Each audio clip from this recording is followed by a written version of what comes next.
好啦，我就用咗啲潮州嘅菜脯切細佢啦，跟住呢，就用個白鑊烘一烘佢，烘到呢而家呢，有啲香味出咗嚟啦，同埋呢微微呢有焦黃色，跟住點呢？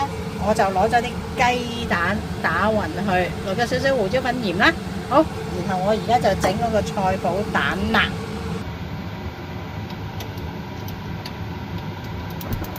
好啦，跟住呢，我烘乾咗嗰個潮州菜脯呢，有香味。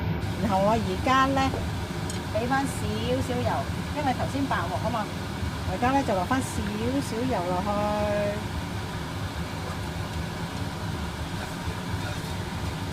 因為我要兜翻隻蛋啊，我就落埋啲蛋，開翻大少火先。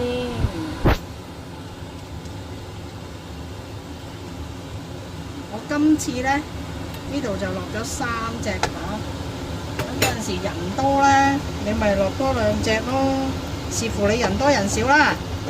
人多蝦人少啊！你哋有冇聽過嗰個猜謎遊戲啊？好啦，其實我好快嘅啫，呢個事關呢隻蛋呢就已經落咗味道，有少少鹽噶啦。咁而個菜脯呢亦都有少少味嘅，咁所以呢，我哋喺屋企呢，我唔想落得即係唔想食得咁鹹啊，咁重味啊，所以我咪唔再落咁多味道咯。如果唔係呢，你就可以落翻少少魚露，咁啊加翻少少胡椒粉。咁就好完美啊，搞掂噶啦！好，而家等佢一陣先，搞掂。我通常咧就會兜翻佢嘅，因為咧唔好食生嘅蛋啊，始終咧你買蛋嗰陣時，你唔知個蛋嘅來源啊，食翻熟少少會比較好啲，因為有老友記一齊食噶嘛，係咪先？食得安全啲、安心啲啊！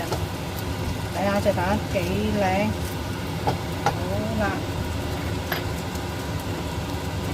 我就落翻啲咁嘅胡椒粉調味，搞掂。唔到鹹嘅老友，你就可以落翻少魚露，搞掂，上碟。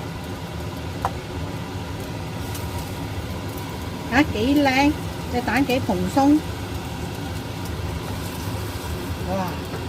三文治都係咁嘅咋，好似蛋牛治咁嘅樣嚟㗎，好香啊！因為咧用白鑊烘過嗰啲菜脯之後咧，烘過啲潮州菜脯之後咧，個菜脯咧零舍香嘅，搞掂晒，多謝晒大家，記得俾個 like、share、comment，